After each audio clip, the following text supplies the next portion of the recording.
weil jetzt beginnen wir mit einem neuen Thema.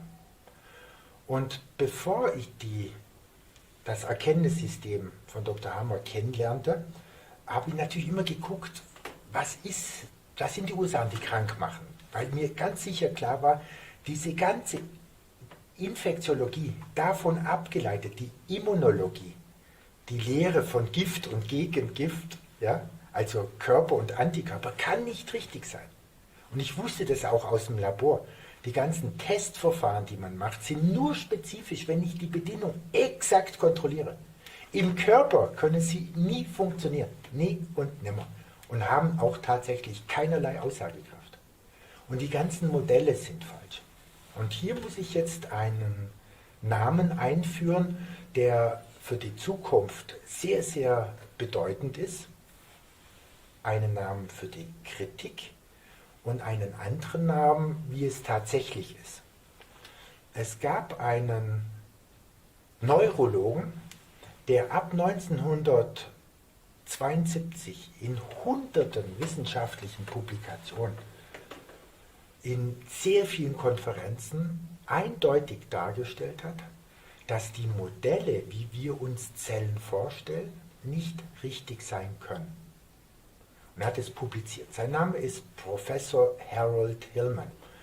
Und Hillman hat herausgefunden, dass alle elektronenmikroskopischen Aufnahmen von Geweben und von Zellen immer die gleichen Artefakte darstellen.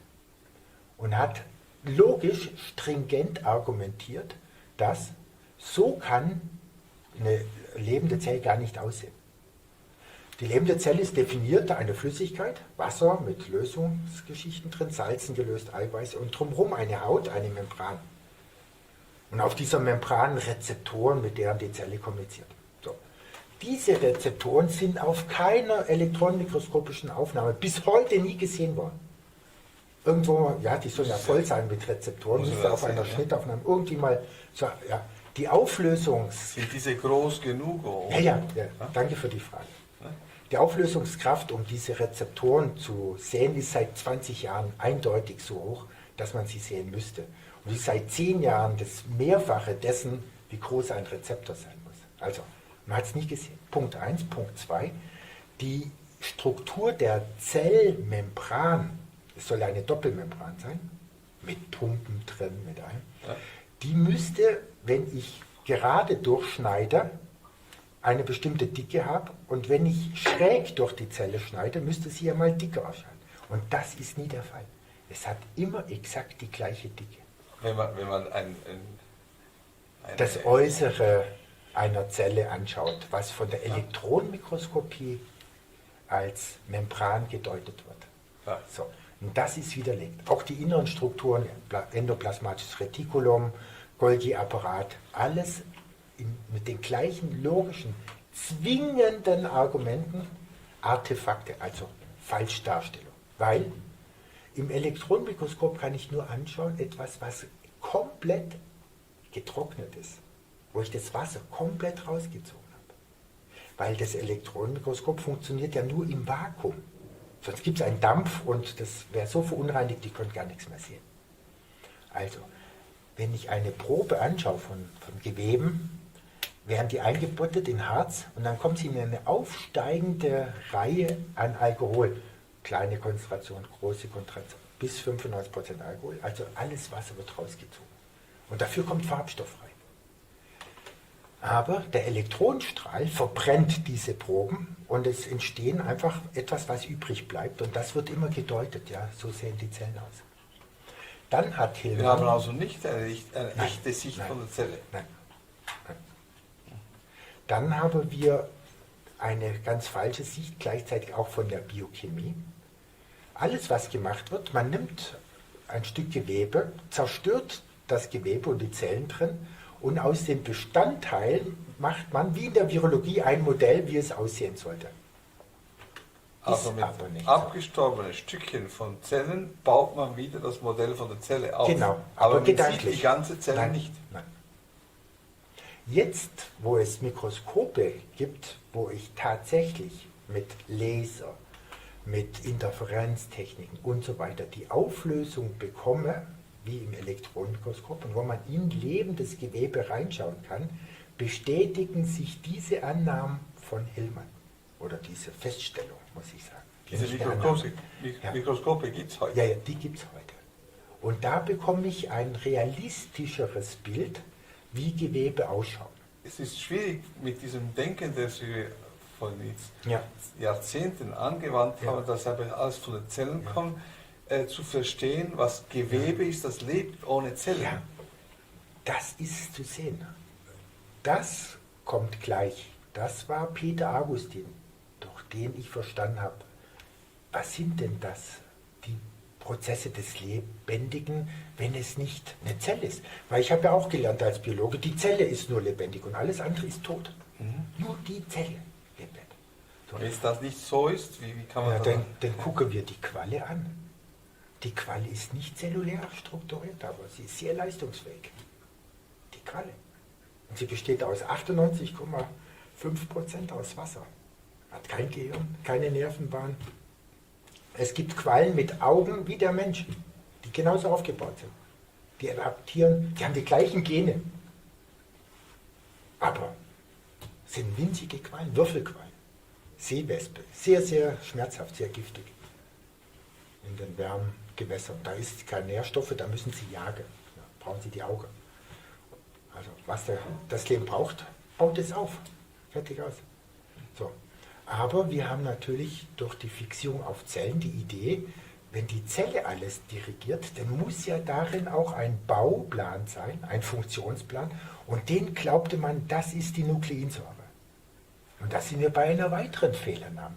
Die Nukleinsäure, von der man glaubt, wenn sie Fehler hätte, Mutation, dann habe ich die Krebsgene, dann habe ich die Virusgene. Ja? Das ist eine Konsequenz von der falschen Weichenstellung von Virchow. Bloß das ist uns heute nicht bewusst. Und die Mediziner gehen nicht zurück an die Quelle und wollen überprüfen, ist das falsch. Nein, für die ist Virchow der Gründer der Schulmedizin. In diesem Sinne ist eigentlich heute das, was unter Epigenetik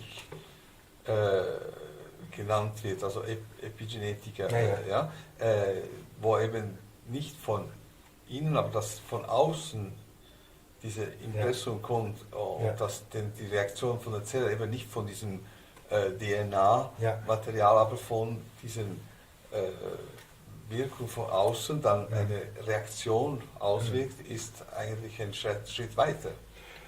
Eigentlich, aber ich mag es nicht leiden. Danke vielmals für diese Frage hier, weil die Epigenetik geht von zwei falschen Voraussetzungen aus. A, dass die Nukleinsäure doch was mit Vererbung zu tun hat, aber so komplex, dass wir es noch nicht verstehen. Wir brauchen wieder 30 Jahre Forschungsgelder, um das vielleicht zu verstehen. Ja?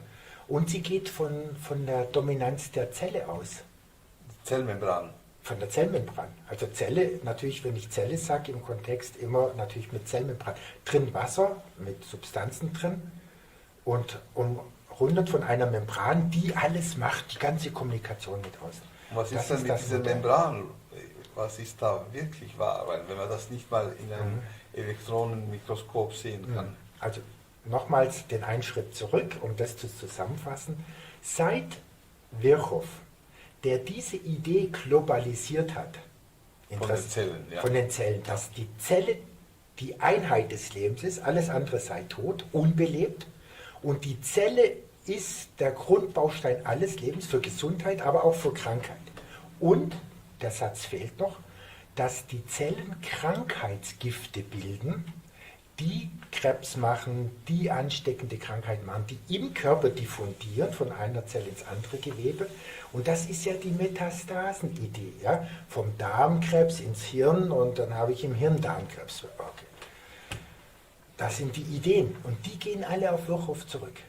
Und dann hat man natürlich das Krankheitsgift nicht gefunden. Dann findet man Bakterien und behauptet, die Bakterien sind selber die Ursache. Dann stellt man fest, nee, ich triff die Bakterien überall im Körper. Überall. Dann sind es die Toxine von den Bakterien. Dann, Tetanus finde ich ja nur in der Leiche, ja. Nur im absoluten Sauerstoffabschluss und Anthrax auch und hin und her, ja. Und guckt man sich die sogenannten Toxine der Bakterien an, dann stelle ich fest, das sind ganz normale Eiweiße Enzyme von Bakterien. Sie sind nicht giftig. Da kann man essen drin, Bade, Schlucke, Spritze, passiert gar nichts. So. Aber auf der Suche nach Krankheitsgift, dann glaubte man, das sei eben etwas Kleineres wie Bakterien, was man im Mikroskop nicht sehen kann. Also man hat die Erklärung immer weiter weggeschoben, ins Unsichtbare, ins Nicht-Nachweisbare. So, dann hat sich die Virologie aber aufgelöst, bis 1952. Dann kam ins Fokus des Interesses eine neue Substanz, die vermutet war, es muss ja, wenn die Zelle alles macht und aus einer Zelle so ein Mensch wie Sie werdet, dann muss es ja einen Plan geben. Immer schön vatikanisch gedacht, griechisches Denken in Raumdenken, in Strukturdenken, ist ja auch wichtig. Ohne dieses Denken könnten wir keinen Raum rechnen, keine Statik, alles wird zusammenbrechen. So. Und deswegen kam die Nukleinsäure in Fokus, ja, und aus Stückchen Nukleinsäure, abgestorbene Zellen, hat man dann gedanklich eine Erbsubstanz eines Virus zusammengesetzt. Aber das als Ganzes nie gefunden und natürlich auch ein Virus nie gesehen. Okay. Aber wir haben, die Zelle macht krank. Und auch die Leute, die das kritisieren, das Konzept, ja, sie bleiben immer noch an der Zelle haften, weil sie gedanklich eine Schwierigkeit haben, sich was Neues vorzustellen. Und Peter Augustin hat mir dieses Modell weggenommen und es hat wirklich 4 Jahre gedauert, bis ich ein neues Modell überprüfen konnte, bis ich es verstanden habe, bis das alte dekonstruiert war und das neue Platz gefunden hat. Und diese neue Geschichte ist notwendig, diesen Erkenntnis von Peter Augustin, zu verstehen, wie funktioniert Leben überhaupt. Warum lebt das Gewebe? Warum lebt es? Lebt das Gewebe, nicht die Zelle. Warum lebt auch die Zelle? Was ist eine Zelle? Und wie funktioniert die Zelle? Was ist der Bestandteil der Zelle? Und warum sind auch in der Zelltheorie einige Aspekte nicht richtig und durch ein tieferes Verständnis abgelöst?